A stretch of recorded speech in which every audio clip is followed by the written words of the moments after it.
उसने कहा अब मैं समझा राज महाकाश्यप के हंसने का। इस 2 साल में तो सब गिर ही गया, पूछने वाला मन ही ना रहा, पूछने वाला ही जा चुका।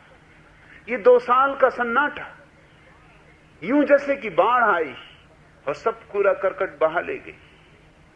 मुझे कुछ पूछना नहीं और बिना पूछे आपने सब समाधान दे दिया। समाधि दे दी तो समाधान हो गया। सद्गुरु के पास बैठकर क्रांति घटती, जीवन रूपांतरित होता। व्रत आते हैं, लिए नहीं जाते, गलत छूट जाता है, सही जीवन का उपक्रम हो जाता है। सत्संग में मृत्यु भी घटती है क्योंकि अतीत तुम्हारा मर जाता है और पुनरुज्जीवन भी उपलब्ध होता है। इसलिए मैं यजुर्वेद के सूत्र से राजी नहीं हो सकता। व्रतेन दीक्षाम आपनोति, व्रत से दीक्षा नहीं, बिल्कुल नहीं। दीक्षा से व्रत, और व्रत भी मेरा अर्थ ध्यान में रखना, लिया हुआ नहीं, कसम खाया हुआ नहीं, सहज स्वस्फूर्त। दूसरा सूत्र है दीक्षा आपनोति दक्षिणाम। तब तुम समझ सकते हो कि पुरोहित किस चालबाजी से भीतर आ रहा है। दीक्षा से दक्षिणा, दक्षिणा का क्या संबंध? ये दक्षिणा कहां से आ गई? मगर पुरोहित अपना हिसाब तो रखेगा ही, अपना इंतजाम तो रखेगा ही। दीक्षा आपनोति दक्षिणा, दीक्षा जब होगी तो फिर दक्षिणा देनी होगी। फिर पुरोहित को कुछ देना पड़ेगा। सद्गुरु दक्षिणा नहीं मांगता। सद्गुरु कुछ भी नहीं मांगता।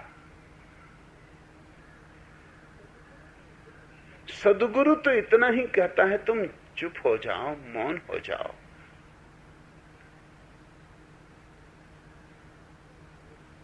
लेकिन पुरोहित कुछ मांगने बैठा है, दक्षिणा पे उसकी नजर है। और क्या क्या पुरोहितों ने जाल रचे। जैन शास्त्र कहते हैं सिर्फ जैन मुनि को ही दक्षिणा देना, सिर्फ जैन मुनि को ही भोजन देना, क्योंकि वही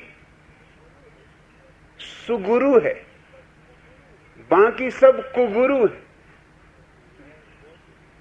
और बौद्ध भिक्षु कहते हैं कि सिर्फ बौद्ध भिक्षु को ही दक्षिणा और दान, वस्त्र, भोजन, वर्षा में आवास, सिर्फ बौद्ध भिक्षु को, क्योंकि वही एकमात्र सुगुरु है, बाकी तो सब कुगुरु है। और ब्राह्मण कहते हैं ब्राह्मण को दक्षिणा और ब्राह्मण को दान। ब्राह्मण के दान की महिमा से शास्त्र भरे पड़े। दान देना तो ब्राह्मण को, तो ही फल मिलेगा स्वर्ग में। कोई शास्त्र नहीं कहता कि शूद्र को दान देना, कि शूद्र को दक्षिणा देना। शूद्र की तो छाया भी पड़ जाए तो तुम भ्रष्ट हो जाओगे। ब्राह्मण को देना। शूद्र चाहे सच्चरित्र ही क्यों न हो तो भी पात्र नहीं है, और ब्राह्मण अगर दुष्चरित्र भी हो तो भी पात्र है। ये जालसाजियां तुम देखते हो, ये बेईमानियां तुम देखते हो। यजुर्वेद के सूत्र में भी वही बात घुस गई। दीक्षा आपनोति दक्षिणा और दीक्षा से दक्षिणा। दीक्षा से दक्षिणा का कोई भी संबंध नहीं। सद्गुरु कुछ भी नहीं मांगता,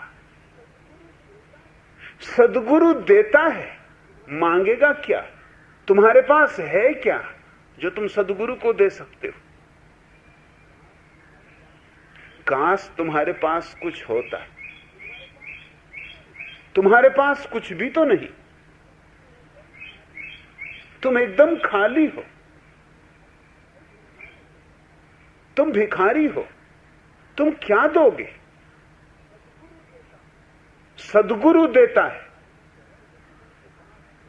सद्गुरु के पास देने को है। सद्गुरु के पास परमात्मा है देने को। सद्गुरु के पास जीवन की परम संपदा है देने को, प्रकाश है देने को, आनंद है देने को, सौंदर्य है देने को, सत्य है देने को। सद्गुरु के पास सारी अलौकिक संपदा है देने को। तुम्हारे पास क्या है? मगर बड़े चालबाजों ने धर्मों की छाती पर घूंघर मोता है, धर्मों की छाती पर ऐसी दाल घोंटी, आदमी को इस तरह चूसा है जिसका हिसाब नहीं। एक तरफ तो कहते हैं कि धन मिट्टी है, और दूसरी तरफ कहते हैं कि ब्राह्मण को धन दान दो। शर्म नहीं आती? मिट्टी दान कोई देगा? अच्छी ये बात हुई? यही समझाते हैं कि धन मिट्टी है, समझाते इसीलिए। अरे क्या पकड़ रहा है? मिट्टी को छोड़, दान दे। और यहां दान देगा तो वहां परलोक में करोड़ गुना पाएगा। मिट्टी दोगे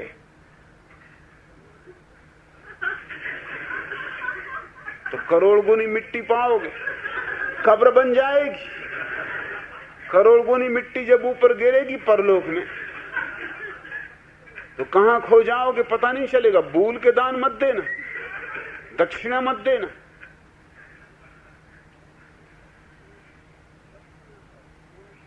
दक्षिणा का कोई संबंध दीक्षा से नहीं। इसलिए मैं कहूंगा दीक्षा से सन्यास। सन्यास का अर्थ होता है जीवन को सम्यक ढंग से जीने की कला,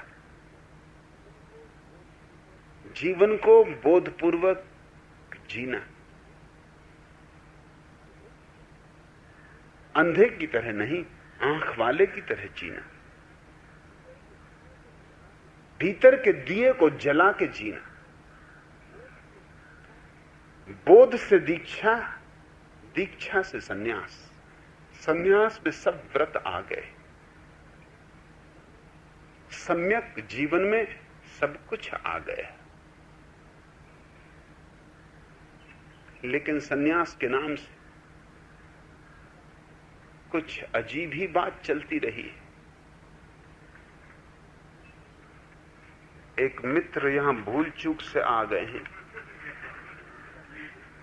नाम है उनका महंत गरीबदास झोली वाले। जरा उनसे सावधान रहना।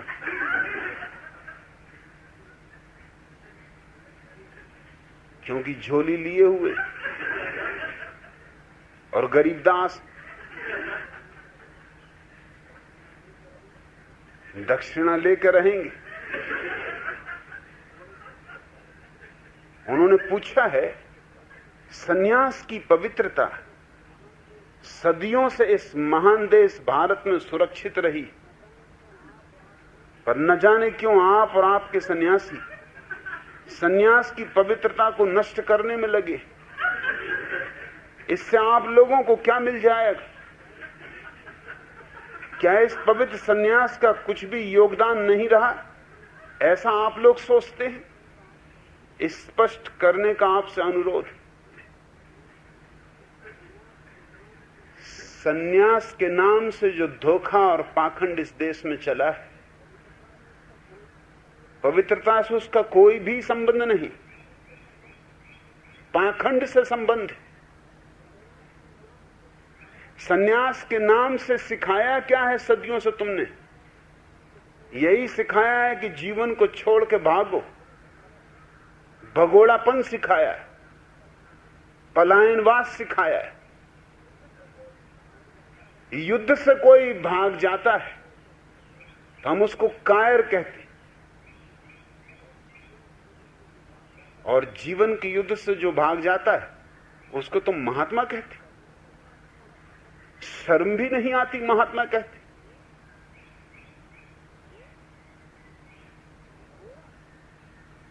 भगोड़ा है, कायर है, डरपोक है, जीवन का साक्षात्कार नहीं कर सका। और एक तरफ तुम कहते हो कि परमात्मा ने सृष्टि बनाई, जीवन दिया। ये बड़े मजे की बात हुई। परमात्मा सृष्टि बनाता है, जीवन देता है, और तुम जीवन छोड़ के भागते हो और इसको धर्म मानते हो। तो परमात्मा गलती कर रहा है, तुम सुधार कर रहे हो परमात्मा की गलती में। अगर परमात्मा में थोड़ी भी अकल हो तो उसे जीवन को बनाना बंद कर देना चाहिए। जिस जीवन को छोड़ना पड़ता है, जो जीवन केवल छोड़ने योग्य है, ये परमात्मा विक्षिप्त है क्या? क्यों इस जीवन को बनाया चला जाता? क्यों नए बच्चे पैदा किए चला जाता? क्यों नए बीज और नए अंकुर? क्यों नए तारे और नए सूरज? महात्मा ज्यादा समझदार हैं परमात्मा से। अगर इन महात्माओं को परमात्मा मिल जाए तो उसका गला घोंट दें, मगर इनको मिलता ही नहीं, इनको मिल सकता ही नहीं, क्योंकि जिन्होंने परमात्मा के जीवन को इंकार कर दिया, जो जीवन को छोड़ के भाग गए, वो परमात्मा को पाएंगे कहां? परमात्मा जीवन में छिपा है। परमात्मा जीवन ही है। जीवन और परमात्मा पर्यायवाची। गरीबदास, तुम कहते हो सन्यास की पवित्रता। किस सन्यास की तुम बातें कर रहे हो? कौन सी पवित्रता तुम्हारे सन्यास में रही? भगोड़ेपन को पवित्रता कहते हो? कमजोरों नपुंसकों को पवित्रता का नाम देते हो? जो जीवन की चुनौती को झेल ना सके, जिनमें बुद्धि ना थी जीवन की चुनौती को झेलने की, जो भागे, जो छिप रहे गुफाओं में। परमात्मा ने गलती की जो इनको आदमी बनाया। चमगादड़ बनाना था।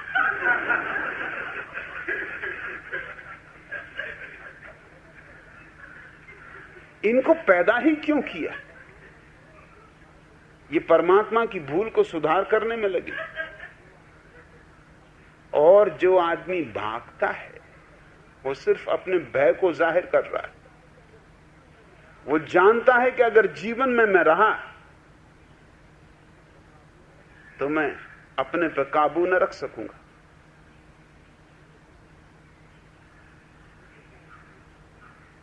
बुद्ध का एक शिष्य धर्म प्रचार के लिए जा रहा। उसने बुद्ध से पूछा कि मेरे लिए कोई आदेश? तो बुद्ध ने कहा, एक बात ख्याल रखना, किसी स्त्री को देखना मत।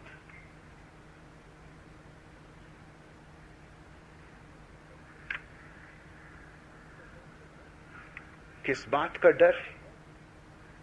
किस बात का भय है?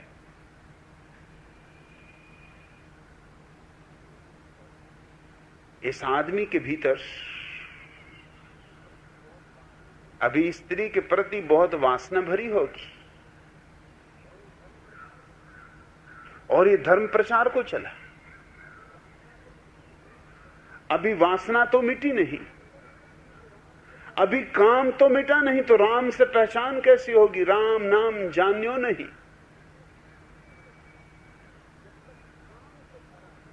जब तक काम से भरा है तब तक राम को कोई जान सका है? अब बुद्ध का यह कहना कि स्त्री को मत देखना, इससे क्या फर्क पड़ेगा? क्या तुम सोचते हो कि आंख बंद करके स्त्री के पास से निकल जाओगे तो स्त्री दिखाई नहीं पड़ेगी? आंख बंद करके स्त्री और भी सुंदर मालूम होती है। आंख बंद करके स्त्री को देखने का मजा ही और है।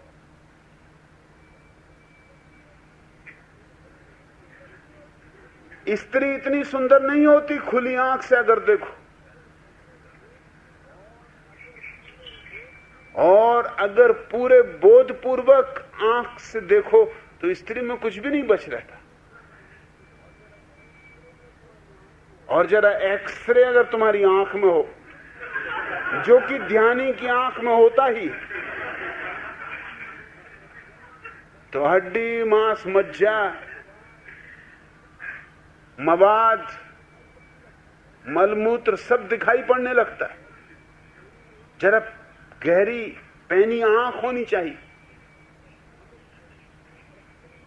मगर ये कोई स्त्री में ही नहीं, तुम में भी यही भरा हुआ है, सब में यही भरा हुआ है। पैनी आंख हो तो सब जगह यही दिखाई पड़ेगा। इसमें घबराने की क्या जरूरत है? अब समझ लो कि कोई तुमसे कहे कि भैया जा तो रहे हो रास्ते पर, लेकिन म्युनिसिपल कमेटी की कूड़ा कचरा मलमूत्र से भरी गाड़ी अगर निकले तो देखना मत। इसका मतलब क्या होगा?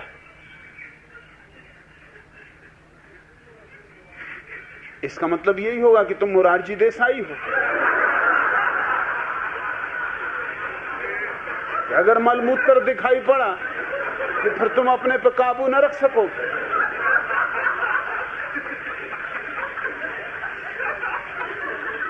जीवन जल ऐसा तुम्हारे भीतर हड़कंप मचा देगा कि फिर तुम भूल ही जाओगे कि अपना है कि दूसरे का है।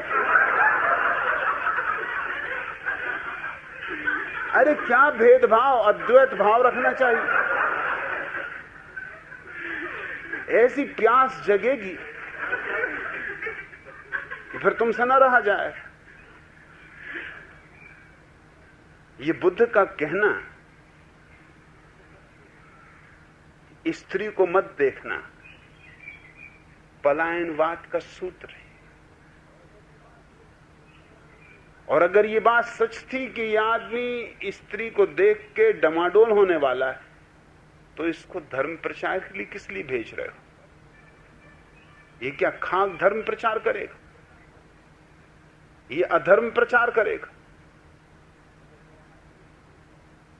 मगर वो आदमी भी इतने जल्दी राजी हो जाने वाला नहीं था, क्योंकि जब भी कानून बनाए जाते, जब भी नियम बनाए जाते, तो आदमी उनसे निकलने की कोशिश भी करता है। आदमी होशियार है, आदमी बड़ा होशियार है, जिसका हिसाब लगाना मुश्किल।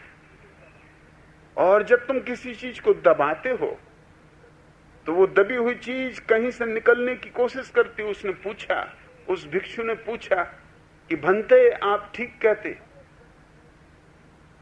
मगर कभी ऐसी भी स्थिति आ सकती कि स्त्री को देखना ही पड़े।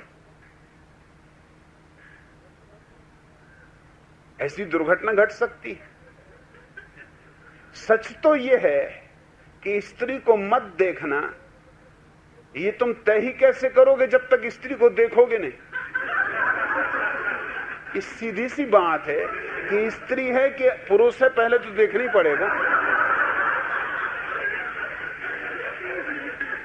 या फिर आंख पे पट्टी ही बांधे रहो, फिर चाहे स्त्री हो, चाहे पुरुष हो, चाहे गधा हो, घोड़ा हो, कोई भी हो। मगर पुरुषों को देखने के लिए कोई इंकार नहीं कर रहे हैं बुद्ध, तो फिर आंख तो खुली रखनी पड़ेगी कि ये पुरुष है, कोई बात नहीं, देखो। और ये स्त्री नहीं देखेंगे, मगर देख तो लिया। अब क्या होता? चिड़िया चुग गई खेत, अब पछताए होत का। अब लाख नीची नजरें करो, मगर जो दिख गई है दिख गई, और भीतर तो झंकार पैदा करी गई, और भीतर तो पुकार उठी गई। तो पहले तो सूत्र ही बुनियादी गलत है कि देखना मत, स्त्री को मत देखना। और फिर उस आदमी ने पूछा, मगर कोई ऐसी हालत हो सकती कि देखना ही पड़े? समझ लो कि मैं रास्ते से जा रहा हूं, कोई स्त्री गड्ढे में गिर जाए,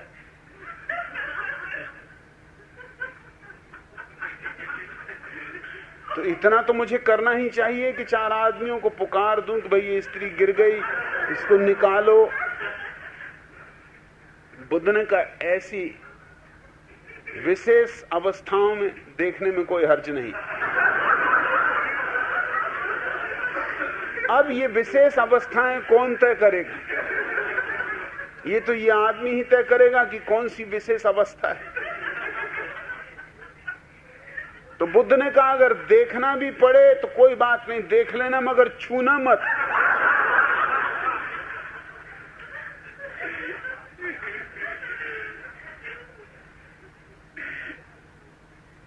अब छूने में क्या अड़चन आ रही? चमड़ी चमड़ी को छुए, इसमें कौन सी अड़चन हुई जा रही?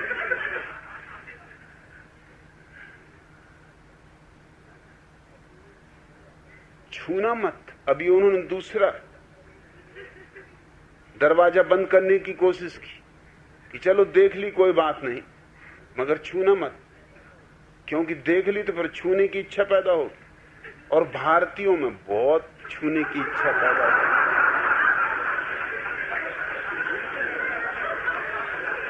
स्त्री देखी कि छूने की इच्छा पैदा हो।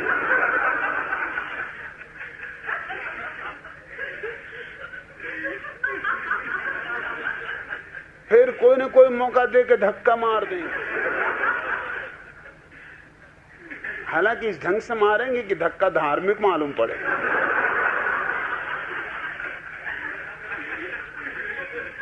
यूं मारेंगे कि जैसे अनायास लग गया। भीड़ भड़क्का में घुस जाएंगे, जहां की धक्का मारना आसान हो। चियोटी ले देंगे, क्या क्या धार्मिक लोगों ने भी क्या क्या चीजें खोजी। अब ये भी धार्मिक आविष्कार समझो। स्त्री चली जा रही, उसको चोटी लेना। अगर पास से न छू सकेंगे तो कंकड़ी मार देंगे। अरे लोग चुंबन तक फेंक के मारते, कंकड़ का क्या है? दूर से ही सीटी मार देते, उतने में ही प्रसन्न हो जाते। ये तुम्हारे तथाकथित पवित्र सन्यास का परिणाम है। बुद्ध ने कहा छूना मत, मगर वो आदमी भी पक्का था। उसने कहा कि बनते आप कहते तो ठीक ही कहते हैं, मगर कभी ऐसा भी अवसर आ सकता है कि छूना पड़े। फिर जैसे कि सामने ही स्त्री गिर पड़ जाए, कोई आसपास हो ही ना, उठाना पड़े। आप ही ने समझाया, दया भाव, करुणा, सेवा। स्त्री सामने पड़ी हो, घुटना टूट गया हो, तो क्या बच के निकल जाना चाहिए? ये तो करुणा के विपरीत होगा। तुम देखते हो आदमी को कैसी तरकीबें खोजने की। हर कानून से तरकीब तो निकालनी ही पड़ती, क्योंकि कानून आंतरिक तो है नहीं, ऊपर से कोई थोप रहा है। ये बुद्ध थोप रहे हैं। वो बेचारा अपना बचाव कर रहा है, रास्ता निकाल रहा है कि ठीक है, आप कहते हैं तो ठीक है, मगर छूना पड़े किसी मजबूरी में। बुद्ध ने कहा कि चलो कोई बात नहीं, अगर छूना भी पड़े तो छू लेना, मगर होश रखना।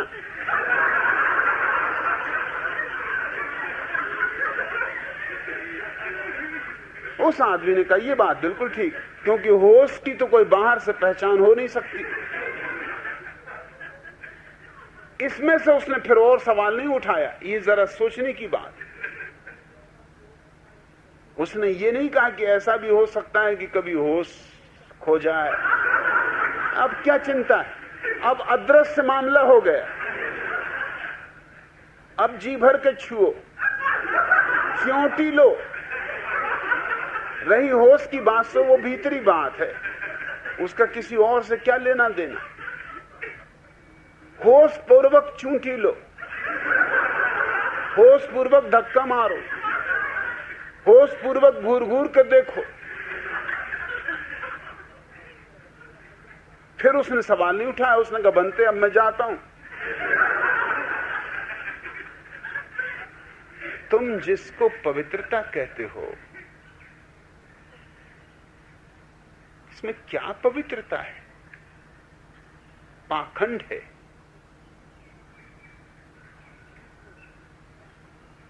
आदमियों को मिथ्या होना सिखाया गया है। और तुम ये भी कहते हो कि सदियों से इस महान देश भारत में क्या खाक महान है। सभी देशों को ये भ्रांति है जो तुमको है।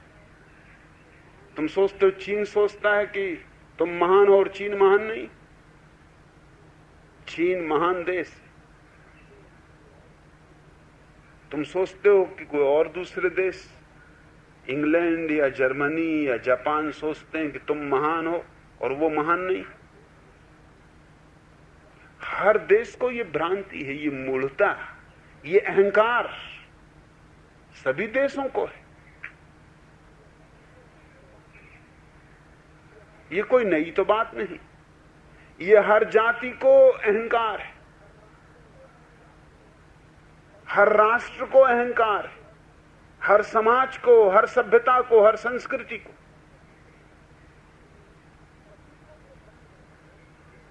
सभी को यह दंभ है कि हम महान।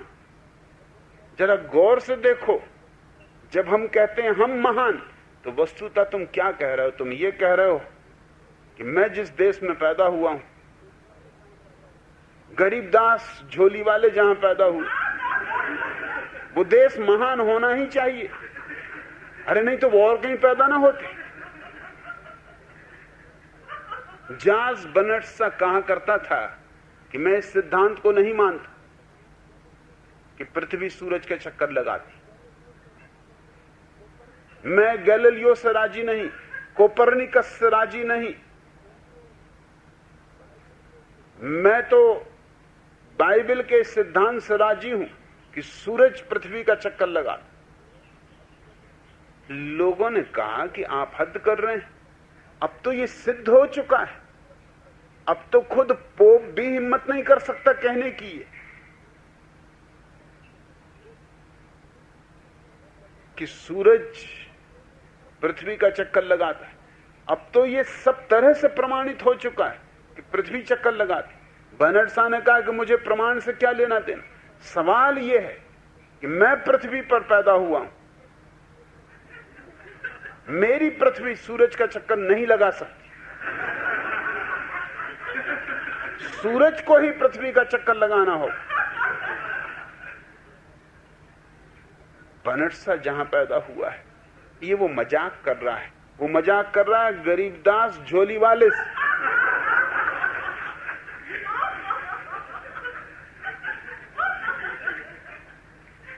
जहां तुम पैदा हुए हो, अब यही गरीबदास झोली वाले अगर मुसलमान होते तो इस्लाम धर्म महान धर्म, अभी हिंदू धर्म महान धर्म, तब अरब महान देश। कल रात में एक गीत सुन रहा था,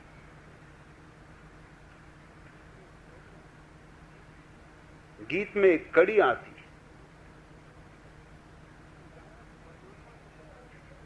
जिसमें गायक परमात्मा से कह रहा है कि अभी मुझे बहिश्त देखने की कोई आकांक्षा नहीं। अभी तो मेरी आंखें मदीने की तरफ लगी। अभी स्वर्ग के तमाशे देखने की मुझे कोई इच्छा नहीं। अभी तो मेरी आंखें मदीने की तरफ लगी। मदीना। दूसरी पंक्ति उस गीत में आती है कि इस पृथ्वी पर केवल वही भूमि पवित्र है जहां परमात्मा के प्यारे मोहम्मद का घर है। स्वभाव था मुसलमान को यही ख्याल है, मक्का और मदीना यही मोहम्मद के निवास स्थान रहे। तो जहां परमात्मा के प्यारे का घर है, उस मिट्टी का जर्रा जर्रा भी बहस से बेहतर, स्वर्ग से बेहतर।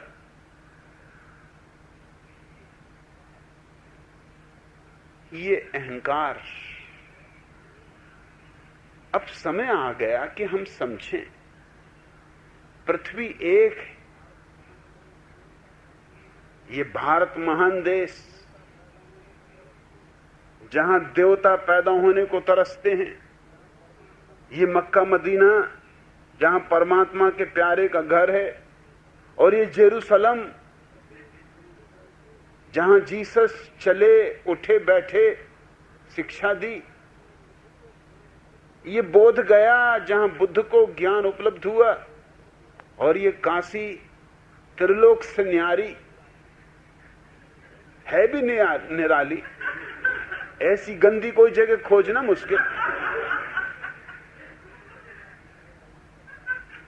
और जिस तरह का तमाशा काशी में इकट्ठा है, कहीं और है भी नहीं। रांड भांड और सांड इकट्ठे।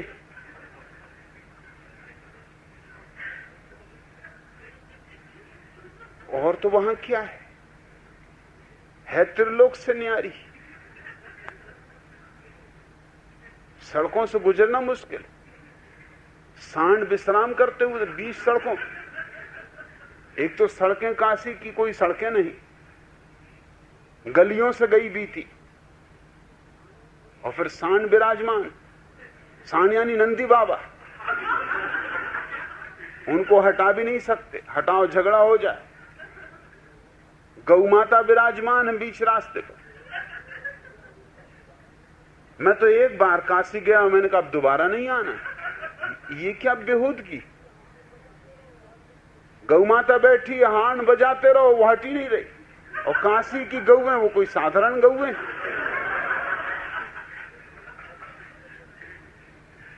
और सांडों को क्या फिक्र पड़ी कि तुम्हारी कार को निकलना चाहिए। लेकिन ये भ्रांतियां कहां टिकी हैं? सबकी भ्रांतियां। इनका टिकाव अहंकार पर है। कोई देश महान नहीं है और कोई देश हीन नहीं। कोई जाति महान नहीं है, कोई जाति हीन नहीं। महंत गरीबदास पूछते हैं, पर न जाने क्यों आप और आपके सन्यासी सन्यास की पवित्रता को नष्ट करने में लगे। सन्यास के पाखंड को नष्ट करने में लगे, पवित्रता को नहीं। सन्यास को पवित्रता दे रहे, मुर्दा सड़ी लाश को जीवन दे रहे, दुर्गंध उठती लाश को रूपांतरित कर रहे हैं। क्योंकि मेरे सन्यास का अर्थ है जीवन को जीने की कला। जीवन का त्याग नहीं, बल्कि जीवन में अहोभाव। परमात्मा की ये जो अद्भुत अनुकंपा तुम पर हुई है कि जीवन दिया, इस अनुकंपा के लिए धन्यवाद। जीवन पाठशाला है। पाठशाला में कठिनाइयां हैं, सवाल हैं, समस्याएं हैं, मगर वो इसलिए हैं ताकि तुम उन समस्याओं को पार करना सीख सको, ताकि तुम उन समस्याओं की सीढ़ियां बना सको और उनके अतिक्रमण कर सको। जीवन को ठीक से जीकर ही कोई मुक्त हो सकता है। जीवन को परिपूर्णता से जीने वाला ही केवल मुक्त होता है। भगोड़े कभी मुक्त नहीं होते, भगोड़े बंधे ही रह जाते। फिर तुम्हारी मर्जी, चाहो भगोड़ों को रणछोड़ दास जी कहो, क्या क्या मजा है। मेरे गांव में एक मंदिर है जिसका नाम रणछोड़ दास जी का मंदिर। मैंने उसके महंत को कहा कि कम से कम ये नाम तो बदल दो। रणछोड़ दास जी का मतलब क्या होता है? कि जो रण को छोड़ भागे। उसने कहा आपके दिमाग में भी न मालूम कहां कहां की बातें आ जाती। मुझे जिंदगी हो गई रणछोड़ दास जी की सेवा करते करते, मुझे कभी ये सवाल ही नहीं आया। अब आपने एक अड़चन कर दी खड़ी। अब जब भी मैं रणछोड़ दास जी शब्द को सुनूंगा, और वो मंदिर की प्रतिमा भी कृष्ण की है मगर रणछोड़ दास जी की प्रतिमा कही जाती, क्योंकि कृष्ण एक दफा भाग खड़े हुए थे रणछोड़ का। तो अब मुझे अड़चन खड़ी कर दी। उसने कहा कि तुम भैया यहां आया ही मत करे, तुम जब आते हो कोई झंझट खड़ी कर जाती। अब मैं पूजा भी करूंगा तो मुझे लगेगा ये मैं क्या कर रहा हूं, रणछोड़ दास। अच्छे अच्छे नाम देके हम थोथी थोथी बातों को छिपाने की कोशिश कर रहे हैं। मैं नहीं मानता हूं ये बात कि महावीर और बुद्ध ने और शंकराचार्य ने और नागार्जुन ने जीवन को छोड़कर अच्छा किया। काश बुद्ध, महावीर, शंकराचार्य, नागार्जुन जैसे लोग जीवन में समग्रता से जीते तो इस देश के जीवन में आज गरिमा होती, गौरव होता, इस जीवन में ज्यादा सुगंध होती, ज्यादा संगीत होता। स्वभाव था। अगर हमने बुद्ध को जीवन जीते देखा होता तो हम कला सीखते जीवन की, मगर ये सब भाग गए। भगोड़ेपन में मैं कोई पवित्रता नहीं देखता हूं। एक तरह की कमजोरी और एक तरह की भीरुता जरूर देखता हूं। इसलिए गरीबदास ये मत कहो कि मेरे सन्यासी सन्यास की पवित्रता नष्ट कर रहे। मेरे सन्यासी सन्यास को पहली दफा पवित्रता दे रहे हैं, क्योंकि जीवन दे रहे हैं। और जीवन से ज्यादा पवित्र क्या है? मौत को तुम समझते हो पवित्रता?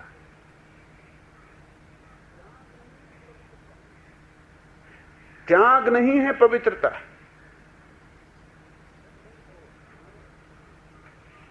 जीवन को आनंद से, रस से जीना पवित्रता है। यही हमारी असली परिभाषा है। रसो वैसा, परमात्मा रस रूप है। तो जीवन को जो रसिक भाव से जीता है, उसके सारे सौंदर्य को संवेदना से जीता है, वही सन्यासी। पूछ रहे हैं गरीबदास, इससे आप लोगों को क्या मिल जाएगा? सब कुछ मिल जाएगा।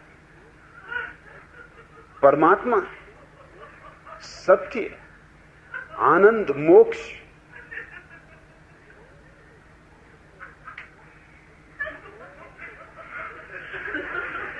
खोएगा तो पाखंड खोएगा, जो कि खोना चाहिए। खोएगा तो भगोड़ापन खोएगा, जो कि खोना ही चाहिए। काफी समय हो गया, बहुत हो चुकी ये बकवास सन्यास के नाम पर। ये बंद होनी चाहिए। खोने को कुछ भी नहीं है, पाने को सब कुछ। धर्म को मैं नई परिभाषा देना चाहता हूं, क्योंकि पुराने धर्म की परिभाषा ने 10,000 साल में किया क्या? आखिर हिसाब तो लगा के देखो। आदमी अब भी विक्षिप्त, आदमी अब भी हिंसक है, आदमी अब भी उन्हीं उपद्रवों में जड़ा हुआ है जिनमें पहले जड़ा हुआ था, कोई फर्क नहीं हुआ। बुद्ध और महावीर लोगों को समझाते हैं चोरी मत करो, बेईमानी मत करो, झूठ ना बोलो, व्यभिचार न करो। जाहिर है कि लोग व्यभिचार कर रहे थे, झूठ बोल रहे थे, बेईमानी कर रहे थे, नहीं तो शिक्षा देने की क्या जरूरत। पुराने से पुराने शास्त्र यही कहते और वही आज भी जारी। जिसको तुम सतयुग समझते हो, उस सतयुग के शास्त्र भी लोगों को यही समझाते हैं जो आज समझाने की जरूरत है। अगर तब भी दवा यही बांटी जा रही थी जो अभी बांटी जा रही, तो एक बात साफ है कि बीमारी तब भी यही थी, बीमारी अब भी वही है। ये सतयुग में और कलयुग में कोई खास फर्क नहीं पड़ गया है।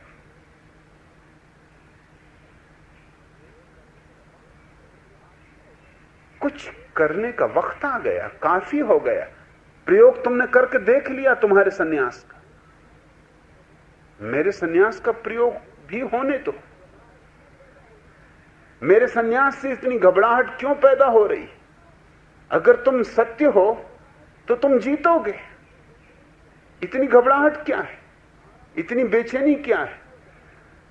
सारा मुल्क इतना परेशान क्यों हुआ जा रहा है? सारे संत महंत महात्मा इतने क्यों डमाडोल हुए जा रहे हैं? अगर मैं गलत हूं तो गलत तो हार ही जाएगा। तुम्हारे शास्त्र कहते हैं सत्यमेव जयते, लेकिन तुम्हें डर पैदा हो रहा है कि सत्य तुम्हारे साथ नहीं। मुझे कोई डर नहीं है,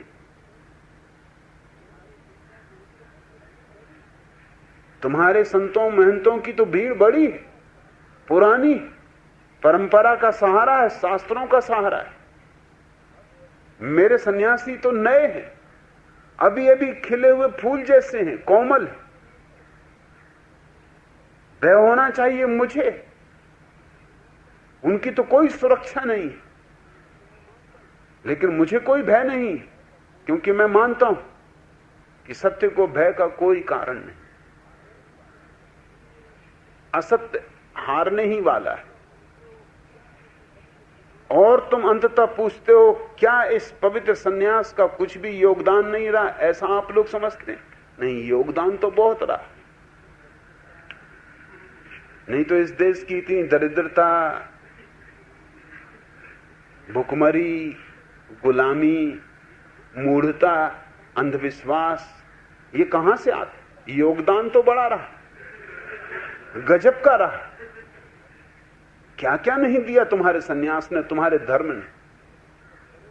इस देश को सब तरह की सड़ांध दी, गंदगी दी। तुमने समझाया लोगों को कि यह भाग्य है अगर तुम गरीब हो। तुमने समझाया लोगों को अगर तुम गुलाम हो तो ये तुम्हारी नियति है, कुछ भी किया नहीं जा सकता। भोग लो, संतोष से भोग लो जो कुछ भी हो रहा है, जबकि ये बात बिल्कुल गलत है। अमेरिका 300 वर्षों में, केवल 300 वर्षों में समृद्धि के शिखर पर पहुंच गया, और तुम 10,000 वर्षों में रोज रोज गरीबी के गर्त में गिरते चले गए। जरूर तुम्हारे तथाकथित पवित्र सन्यास ने और तुम्हारे तथाकथित धर्म ने बड़ा दान दिया। गड्ढा खोदते ही गए तुम कि भैया और नीचे उतरो, कब्र खोदते ही गए तुम इस देश की।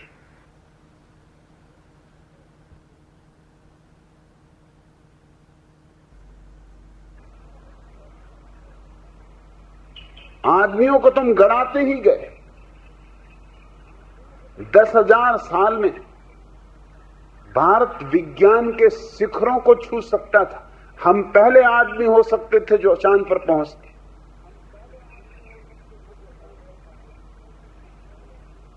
हम पहले व्यक्ति होते दुनिया में जिनने अणु का और उद्जन बम का राज खोजा होता। क्योंकि 10,000 साल की प्रतिभा, लेकिन 300 साल की केवल छोटी सी परंपरा अमेरिका ने चांद पर आदमी को खड़ा कर दिया,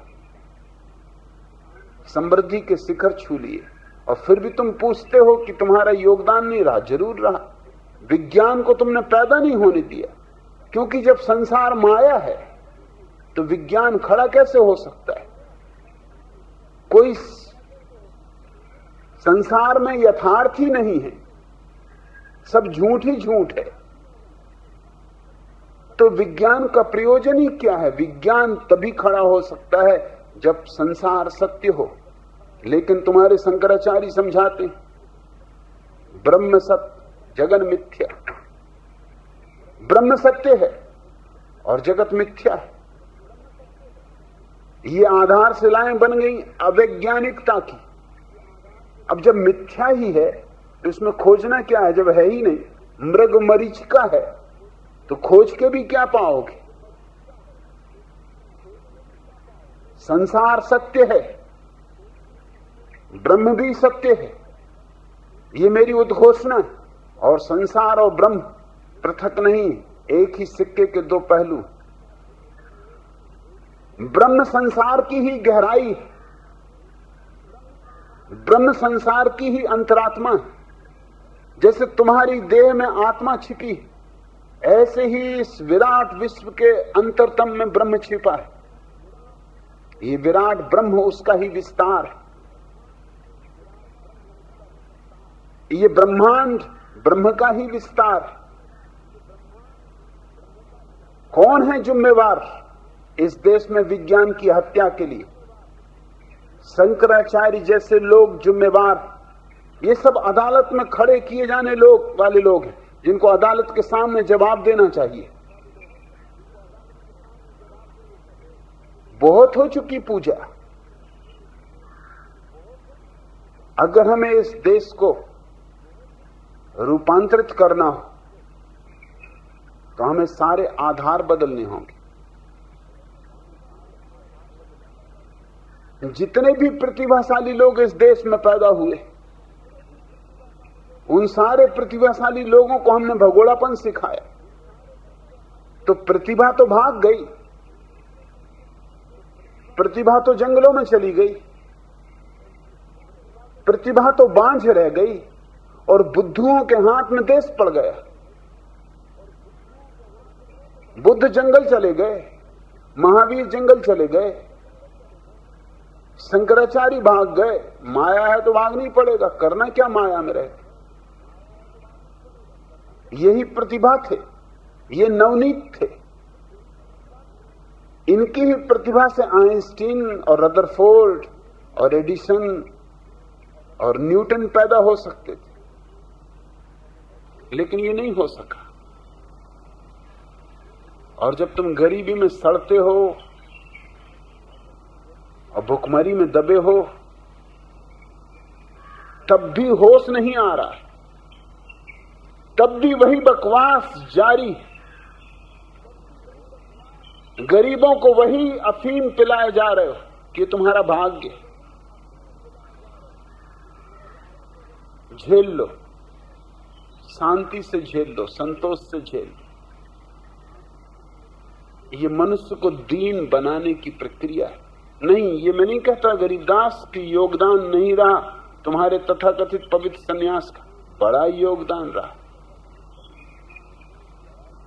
10,000 साल में तुमने इस देश की हत्या कर डाली, और अब भी बैठे हो, अपनी अपनी छुरी पे धार रख रहे हो और गर्दन काट रहे हो। मगर गर्दन इस तरकीब से काटी जा रही कि जिसकी गर्दन काटी जाती वो भी सोच रहा है कि बड़ा पवित्र कार्य हो रहा है, क्योंकि हजारों साल से उसने यही सुना है कि ये पवित्र कार्य है।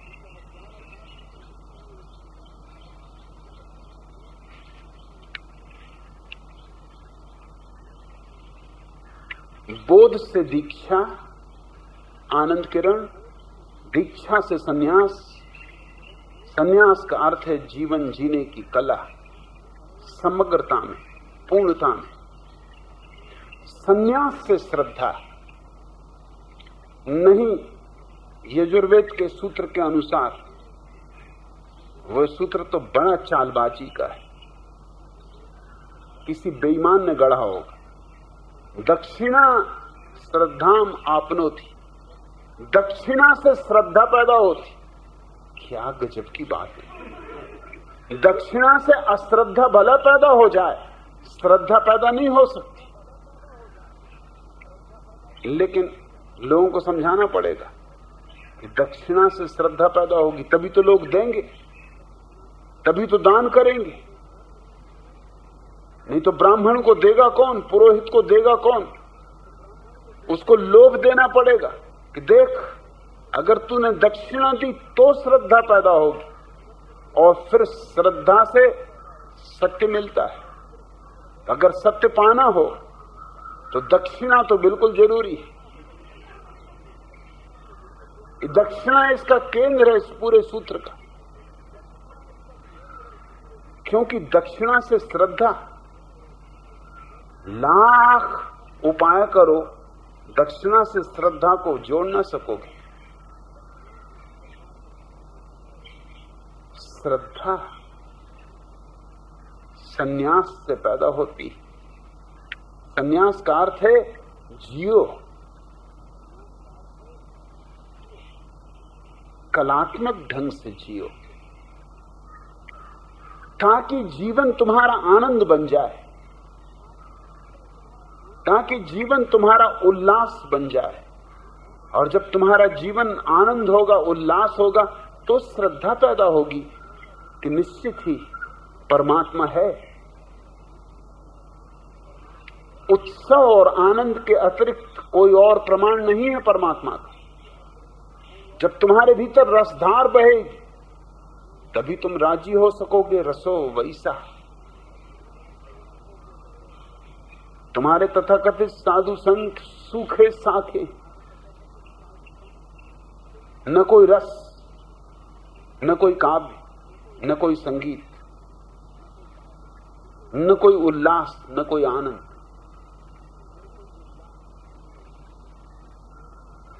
मुर्दों की तरह सिकोड़ के अपने को बैठे, बस उनकी कुल कला इतनी है कि अपने को ही रस्सियों में बांध लिया और जंजीरों में बांध लिया।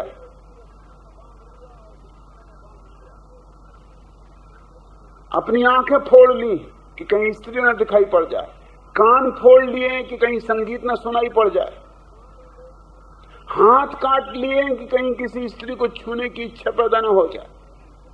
सब तरह अपंग होके बैठे। इन अपंगों को श्रद्धा पैदा होगी। लेकिन पुरोहित समझा रहा है कि दान करो, दक्षिणा करो और मुझे करो, तो श्रद्धा पैदा होगी। और ध्यान रखना, अगर श्रद्धा पैदा नहीं हुई, सत्य से चूक जाओगे। मैं नहीं राजी हो सकता इस बात से। यही तो सारा का सारा जाल है, सारे पुरोहितों का, हिंदुओं का ही नहीं, जैन हो पुरोहित कि बौद्ध हो कि ईसाई हो कि मुसलमान हो, कोई फर्क नहीं पड़ता। सारे धर्मों का मौलिक शोषण एक जैसा है, तरकीब वही है। मैं कहूंगा संन्यास से श्रद्धा। जब तुम्हारे जीवन में आनंद की किरण उतरेगी, तब स्वभाव था इस अस्तित्व के प्रति तुम्हारे मन में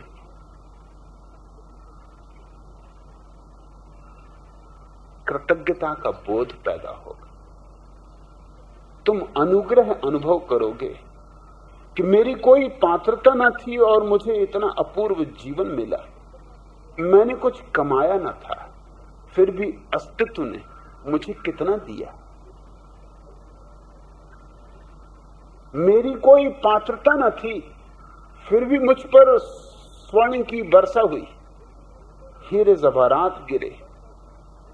मैं ना कुछ था, लेकिन अस्तित्व ने मुझे सब कुछ दिया। इस अनुभव से श्रद्धा पैदा होती, अस्तित्व के प्रति श्रद्धा। और निश्चित ही श्रद्धा से सत्य उपलब्ध होता है। उस आखिरी वचन से मैं राजी हूं, लेकिन वो 3 वचन उस आखिरी वचन तक नहीं ले जाते। श्रद्धया सत्यम आपते, ये बात सत्य है, मगर वो 3 चरण इस मंदिर तक नहीं आते। वो 3 सीढ़ियां इस द्वार तक नहीं पहुंचती। ये सीढ़ियां चाहिए, बोध से दीक्षा, दीक्षा से सन्यास, सन्यास से श्रद्धा और श्रद्धा से सत्य की प्राप्ति।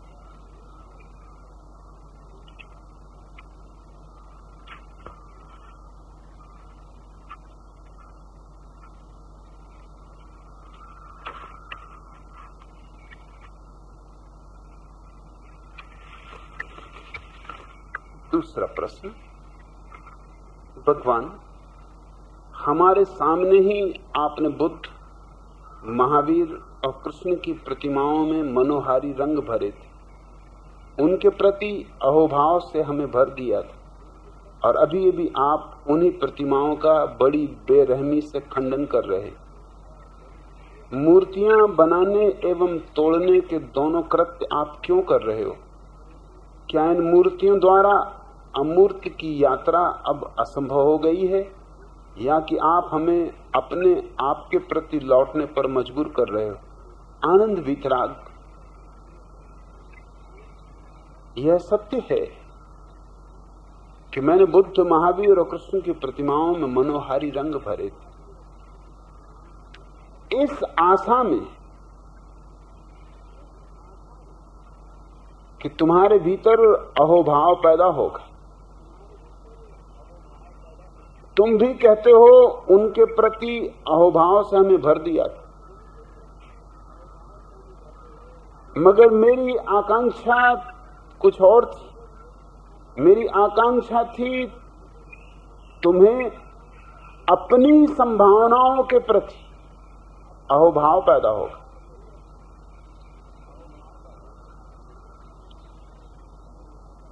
हुआ उल्टा। तुम्हारे मन में अहोभाव पैदा हुआ बुद्ध, महावीर और कृष्ण के प्रति,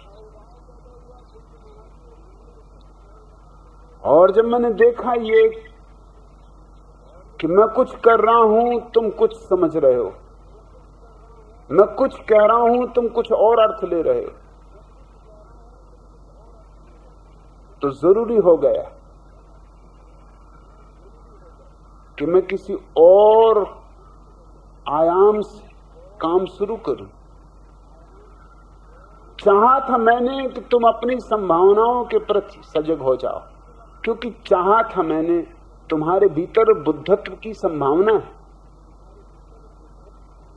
इसलिए बुद्ध का बहाना लिया था और बुद्ध में मनोहारी रंग भरे थे। इसलिए कृष्ण को निमित्त बनाया, इसलिए महावीर को बहाना। ये खूंटियां थी, मुझे कुछ इन खूंटियों से प्रयोजन न था। चाहा था मैंने ये कि तुम ये देख सको कि जो बुद्ध हो सके हैं, महावीर हो सके हैं, कृष्ण हो सके हैं, वो तुम भी हो सकते हो। तुम्हारे भीतर तुम्हारी साधारणता में असाधारणता छिपी। कोई बुद्ध की विशिष्टता नहीं। बुद्ध होना तुम्हारा जन्म सिद्ध अधिकार है। ये मेरी आकांक्षा थी, लेकिन तुम्हारे भीतर उल्टा हुआ। जब मैंने कृष्ण में रंग भरे तो हिंदू मन ने 2 काम किए। एक काम तो यह किया कि उसने कहा, कृष्ण कैसे अद्भुत, नहीं कोई इनका मुकाबला, अद्वितीय। तो हम ठीक ही मानते थे सदियों से, कि वो पूर्ण अवतार है। मैंने देखा कि तुम्हारी नजर अपने पे नहीं गई, तुम्हारी नजर परंपरा पे गई, अतीत पे गई। और मैंने ये भी देखा कि बजाय तुम अपने भीतर झांकते, तुम्हारा अहंकार मजबूत हुआ कि मैं हिंदू हूं, मैं बौद्ध हूं, कि मैं सिख हूं। और देखो हमारे गुरु महावीर ऐसे महान, हमारे गुरु नानक ऐसे महान, हमारे गुरु कृष्ण ऐसे महान। तुम्हारा अहंकार बढ़ा और मुर्दा अतीत के प्रति तुम्हारा सम्मान बढ़ा। जब मैंने देखा कि तुम्हारी तंद्रा में, तुम्हारी निद्रा में तुम कुछ का कुछ सुन रहे हो, तो मुझे अपनी प्रक्रिया बदल देनी पड़ी। मुझे ना कृष्ण से कुछ लेना है, ना बुद्ध से कुछ लेना है, ना महावीर से। कि वो जो रंग मैंने कृष्ण में भरे थे, वो जरूरी नहीं कि कृष्ण का अंग रहे हो। वो रंग मैंने भरे थे, रंग भरने का प्रयोजन और था, कृष्ण से कुछ संबंध न था। कृष्ण तो केवल कैनवास थे, रंग मेरे थे, इसलिए जब चाहूं अपने रंग विदा कर सकता हूं।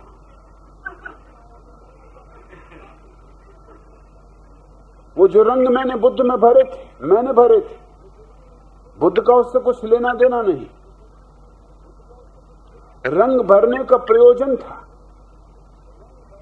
बुद्ध की महानता सिद्ध करना नहीं, वरन तुम्हारी संभावना चित कर। जब देखा कि वह तो नहीं हो रहा, तुम उल्टा ही कर रहे हो। लोग ऐसे ही उल्टे,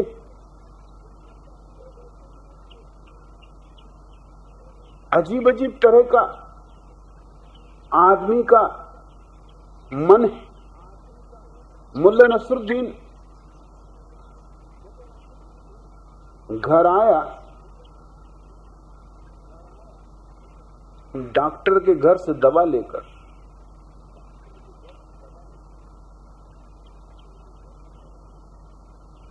दिन में 6 दफा दवा लेनी थी।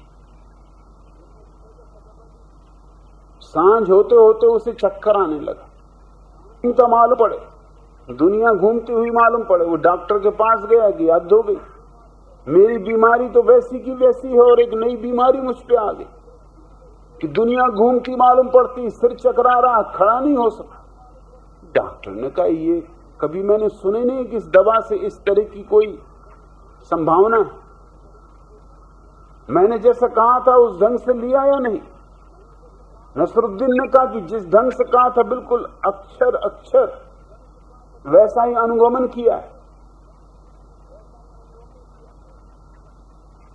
डॉक्टर ने कहा, मेरी कुछ समझ में नहीं आता, फिर सिर क्यों घूम रहा है, दुनिया क्यों घूमती मालूम हो रही, इस दवा में ऐसा कोई गुण ही नहीं। नसरुद्दीन ने कहा, गुण क्यों नहीं, इस दवा की बोतल पे साफ लिखा है कि दवा लेने के पहले हिलाओ। डॉक्टर ने कहा, इससे इसका क्या संबंध? उसने कहा, इसका संबंध है, दवा लेने के पहले मैं अपने शरीर को ऐसा हिलाता हूं कि बिल्कुल चक्कर आने लगते, और दिन में 6 दफा हिलाना, कभी आधा घंटा कभी घंटा भर हिलाता हूं, हिलाते चला जाता हूं। उल्टी करने का मन होता है। ये दवा तो एक झंझट है, दिन में 6 घंटे अपने को हिलाओ, हलाकान करो तो स्वभावतः दुनिया घूमती हुई मालूम पड़ेगी। दवा लेने के पहले हिलाना, अब इसका मतलब मुल्ला नसरुद्दीन ने क्या लिया? मतलब तो तुम लोगे और तुम्हारे मतलबों ने मुझे बदलाहट के लिए मजबूर कर दिया, इसलिए मैंने रंग खींचने शुरू कर दिए, क्योंकि मैं चाहता हूं कि तुम्हें साफ हो जाए कि बुद्ध पर नजर नहीं गड़ानी, अपने पर नजर लानी। कृष्ण पर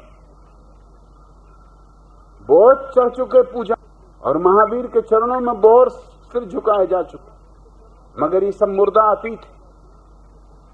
तुम्हें अपने भीतर के जीवन तत्व को पहचानना।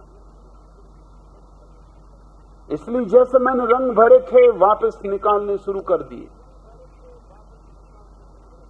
रंग भरने में भी यही प्रयोजन था, मेरा प्रयोजन नहीं बदला,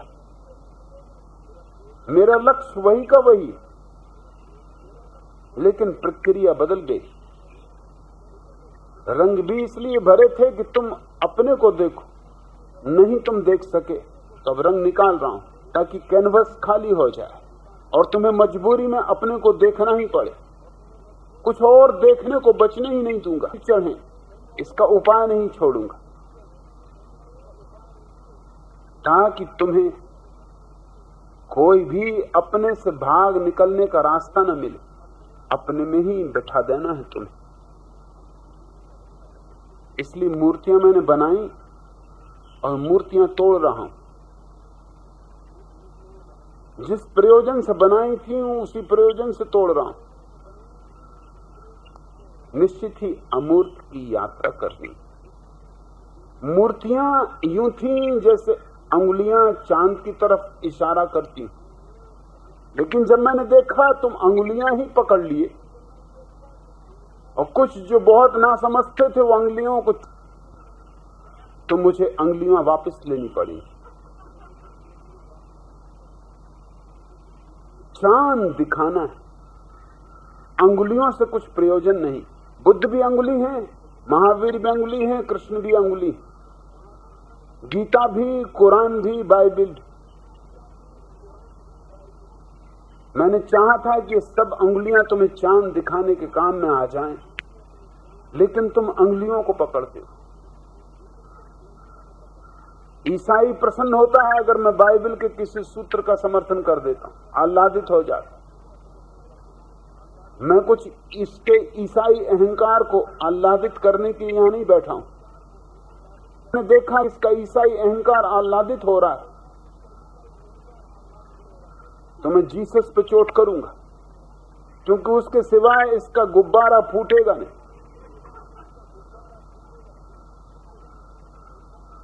असल में मैं इसकी ही पिटाई कर रहा हूं, मगर इसकी पिटाई का एक ही उपाय है कि किसी तरह इसके मन में जो जीसस की प्रतिमा बन गई वो खंडित कर दी जाए। मैं कोई जीसस का दुश्मन नहीं, न मेरी किसी से मैत्री है और न मेरी किसी से दुश्मनी।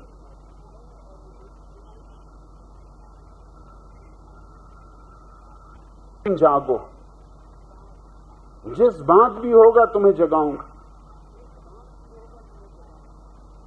अगर मूर्तियों से जग सकते हो तो ठीक, मुझे कुछ ऐतराज नहीं, और अगर मूर्तियों से नहीं जग सकते तो मूर्तियों को हथौड़ी से लेकर तोड़ ही देना पड़े, खंड खंड बिखेर देने होंगे। शायद मूर्ति के टूटने से तुम जागो, मगर मेरा प्रयोजन सुनिश्चित एक है। मेरी विधियां कितनी ही बदल जाएं, मंडन करूं कि खंडन, समर्थन करूं कि विरोध, मगर लक्ष्य सुनिश्चित रूप से एक है। तुम्हारे भीतर जो प्रसुप्त अग्नि प्रज्वलित होनी चाहिए, तुम्हारे भीतर जो परमात्मा छिप